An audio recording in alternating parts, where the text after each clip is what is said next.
आज से जो है हम लोग बायोलॉजी का सीरीज स्टार्ट कर रहे हैं, जिसमें टोटल जो है प्रश्न है एनसीईआरटी का सॉल्यूशन है।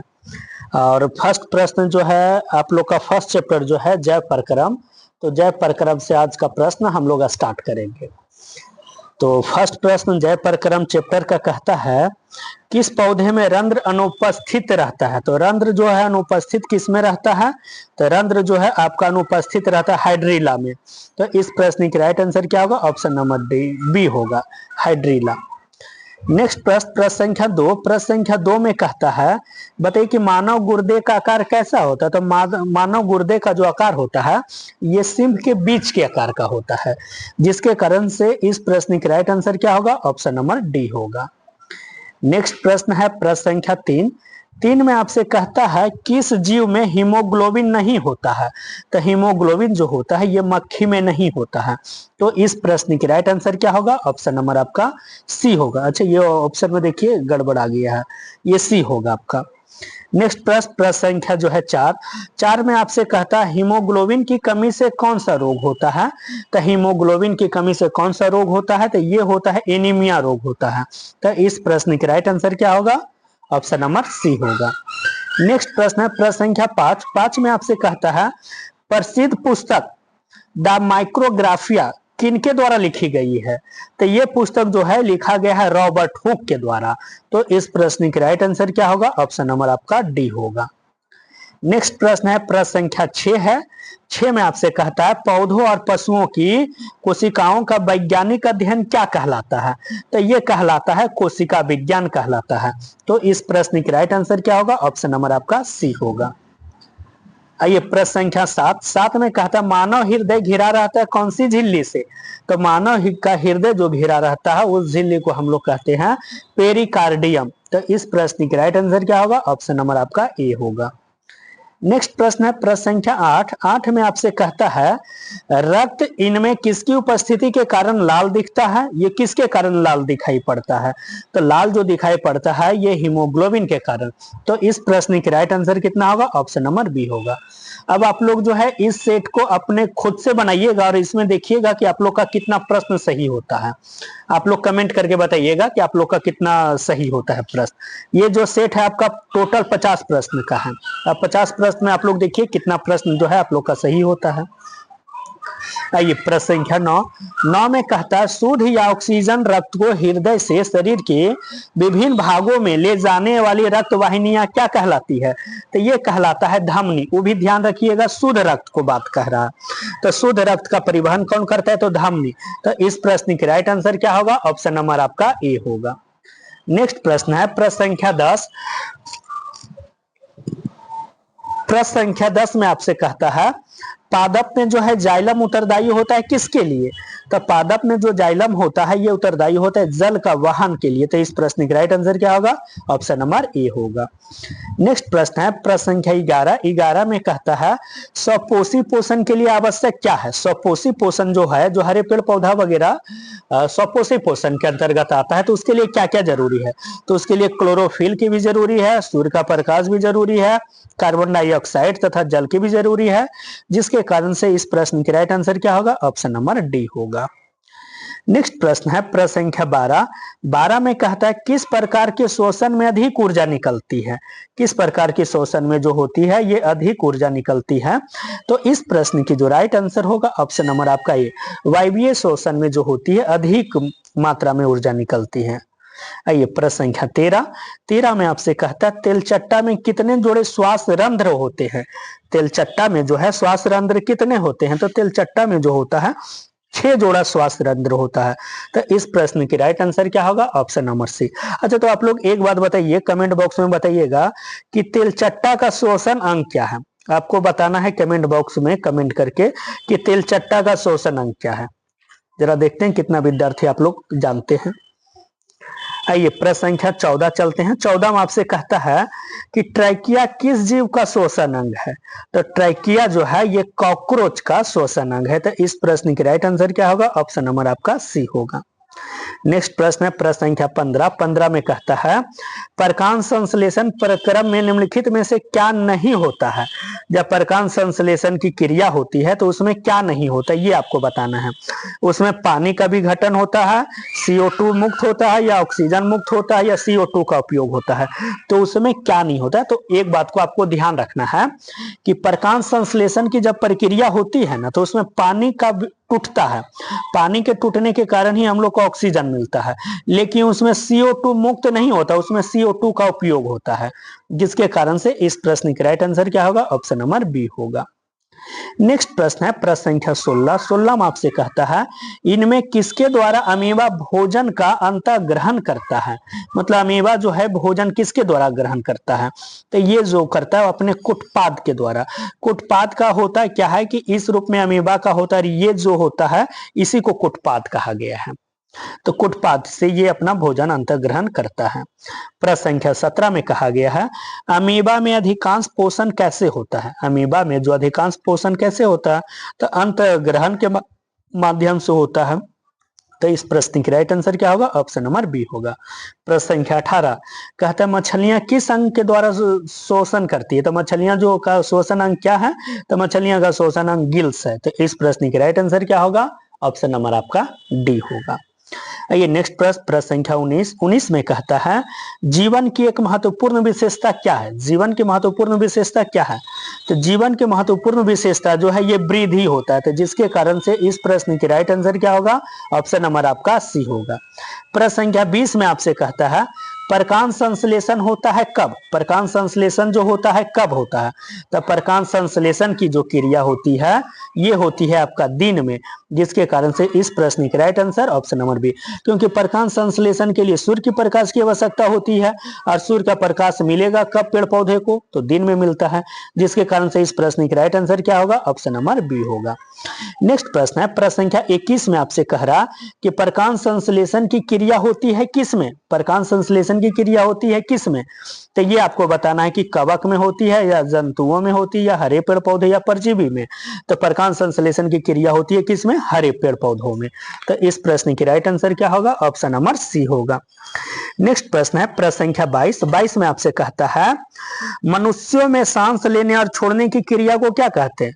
तो मनुष्यों में जो सांस लेता है और ग्रहण करता है और छोड़ता है उस प्रक्रिया को हम लोग श्वासोच्छ्वास कहते हैं। तो इस प्रश्न की राइट आंसर क्या होगा, ऑप्शन नंबर सी होगा। प्रश्न संख्या 23। 23 में कहता है आणविक ऑक्सीजन के उपलब्ध नहीं होने से पाइरूवेट का परिवर्तन जंतुओं में किस यौगिक में हो जाता है, तो ये हो जाता है लैक्टिक अम्ल में, जिसके कारण से इस प्रश्न की राइट आंसर क्या है, ऑप्शन नंबर ए होता है। लैक्टिक अम्ल के जमाव के कारण ही हम लोग के शरीर में थकान अनुभव होता है। आइए प्रश्न संख्या 24। 24 में आपसे कहता है पौधों में गैसों का आदान प्रदान किसके द्वारा होता है। तो पौधों में गैसों का आदान प्रदान जो होता है पत्तियों में महीन छोटे छोटे सा रंध्र होता है, मतलब छिद्र होता है, जिसको हम लोग रंध्र कहते हैं, जिसके कारण से इस प्रश्न की राइट आंसर क्या होगा, ऑप्शन नंबर बी होगा।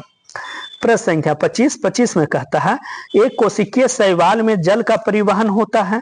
एक कोशिकीय शैवाल जो होता है उसमें जल का परिवहन किसके द्वारा होती है, तो ये होता है विसरण के द्वारा। तो इस प्रश्न की राइट आंसर क्या होगा, ऑप्शन नंबर सी होगा।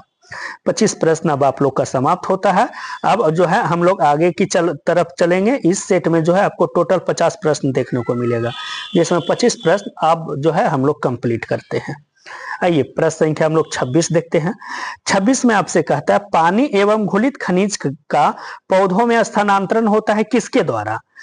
तो ये जो होता है, देखिए एक बात को ध्यान रखिएगा, पानी एवं घुलित खनिज का, तो पानी का परिवहन करता कौन है, तो जाइलम। तो सिंपल सी बात है, जाइलम नलिकाओं के द्वारा होती है। तो इस प्रश्न की राइट आंसर क्या होगा, ऑप्शन नंबर ए होगा। आइए प्रश्न संख्या 27। 27 में कहता है पौधों में खाद्य पदार्थ का स्थानांतरण किस रूप में होता है। तो ये जो होता है किस रूप में होता है, तो ये होता है सुक्रोज के रूप में होता है। तो इस प्रश्न की जो राइट आंसर क्या होगा, ऑप्शन नंबर बी होगा। ध्यान रखना, स्थानांतरण की बात कह रहा, जमाव की बात नहीं कर रहा, स्टोरेज की बात नहीं कह रहा, ये कह रहा स्थानांतरण के, तो सुक्रोज होता है। ये नेक्स्ट प्रश्न प्रश्न संख्या 28। 28 में आपसे कहता है पौधों में किस क्रिया के द्वारा बाहरी वातावरण से ऑक्सीजन कोशिकाओं को पहुंचता है। तो इस प्रश्न की राइट आंसर होगा, ऑप्शन नंबर ए होगा, विसरण के द्वारा। नेक्स्ट प्रश्न प्रश्न संख्या 29 में कहता है चालनी नलिकाएं जो है पाई जाती है किसमें, ये बताना है आपको। चालनी नलिकाएं जो है किसका एक भाग है, तो चालनी नलिकाएं जो है ये फ्लोएम का भाग होता है। तो इस प्रश्न के राइट आंसर क्या होगा, ऑप्शन नंबर आपका बी होगा। ये नेक्स्ट प्रश्न संख्या 30 में कहता है आरबीसी की जीवन अवधि कितने दिनों की होती है, तो आरबीसी का जीवन की अवधि कितने दिनों की होती है, तो 120 दिनों की होती है। इस प्रश्न की राइट आंसर क्या होगा, ऑप्शन नंबर ए होगा। आइए प्रश्न संख्या 31 देखते हैं। 31 में कहता है निम्नलिखित में कौन सा संवहन उत्तक है। संवहन उत्तक आपको बताना है कि संवहन उत्तक कौन है। तो इस प्रश्न में आपको ध्यान रखना कि संवहन उत्तक है कौन। तो संवहन उत्तक के बारे में आपसे पूछ रहा, तो संवहन उत्तक जो है इसमें बी और सी दोनों होगा। कहने का मतलब फ्लोएम भी होगा और आपका जाइलम भी होगा, जिसके कारण से इस प्रश्न की राइट आंसर क्या होगा, आपका ऑप्शन नंबर डी होगा। आइए 32 में आपसे क्या कहता है, प्रोटोजोआ उत्सर्जित पदार्थ का निष्कासन कैसे करता है, किसके द्वारा करता है, तो ये करता है विसरण के द्वारा। तो इस प्रश्न की राइट आंसर क्या होगा, ऑप्शन नंबर ए होगा। आइए प्रश्न संख्या 33 में आपसे कहता है फ्लोएम उत्तकों द्वारा कार्बोहाइड्रेट का परिवहन होता है किसके रूप में। फ्लोएम उत्तकों द्वारा जो होता है, ये फ्लोएम उत्तक द्वारा जो कार्बोहाइड्रेट का परिवहन होता है ये किस रूप में होता है, तो ये जो होता है सुक्रोज के रूप में, जिसके कारण से इस प्रश्न की राइट आंसर क्या होगा, ऑप्शन नंबर आपका डी होगा। नेक्स्ट प्रश्न है प्रश्न संख्या 34 में कहता है पौधों में गैसों का आदान प्रदान किसके द्वारा। देखिए ये प्रश्न फिर से रिपीट किया है, तो पौधों में गैसों का आदान प्रदान किसके द्वारा होता है, तो ये होता है रंध्र के द्वारा। तो इस प्रश्न की राइट आंसर क्या है, ऑप्शन नंबर ए होगा। ये नेक्स्ट प्रश्न संख्या 35 में आपसे कहता है निम्न में से सबसे तेज हृदय धड़कन किसका होता है। सबसे तेज हृदय धड़कन जो होता है किसका होता है, तो ये जो होता है आपका चूहा का होता है। तो इस प्रश्न की राइट आंसर क्या होगा, ऑप्शन नंबर बी होगा। तो चलिए आप लोग कमेंट बॉक्स में बताइएगा कि मनुष्य का जो हृदय की धड़कन होती है 1 मिनट में कितनी बार होती है, ये आप लोग बताइएगा कितनी बार धड़कता है। आइए नेक्स्ट प्रश्न संख्या 36 में आपसे कह रहा मनुष्य के ट्रैकिया में पाए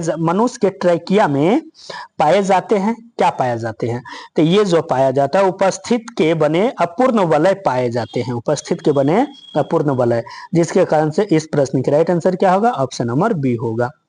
नेक्स्ट प्रश्न है प्रश्न संख्या 37 में कहता है मानव मूत्र में यूरिया की प्रतिशत मात्रा कितनी होती है, तो मानव मूत्र में जो यूरिया की मात्रा होती है ये होती है 2%। तो इस प्रश्न की राइट आंसर क्या होगा, ऑप्शन नंबर सी होगा।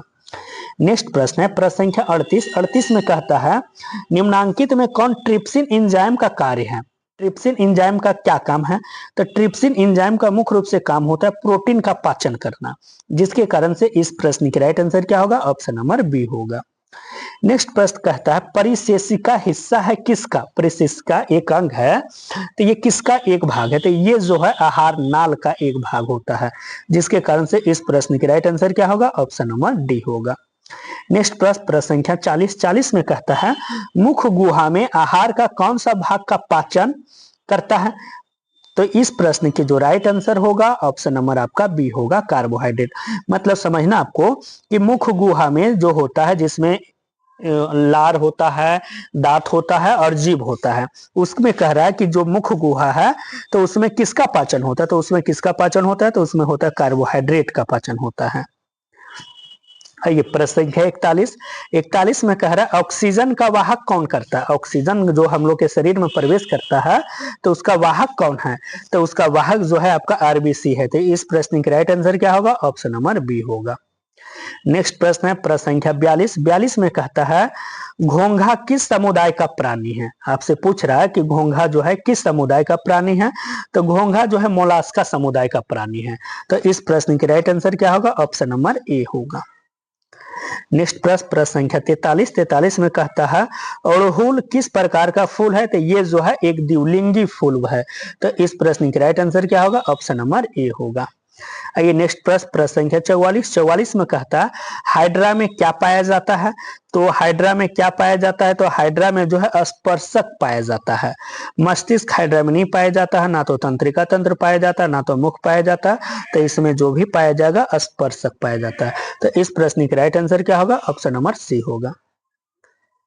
नेक्स्ट प्रश्न संख्या 45 में आपसे कहता है मनुष्य में वृक्क एक तंत्र का भाग है जो संबंधित है किससे, तो ये जो है संबंधित है किससे, तो ये है उत्सर्जन से।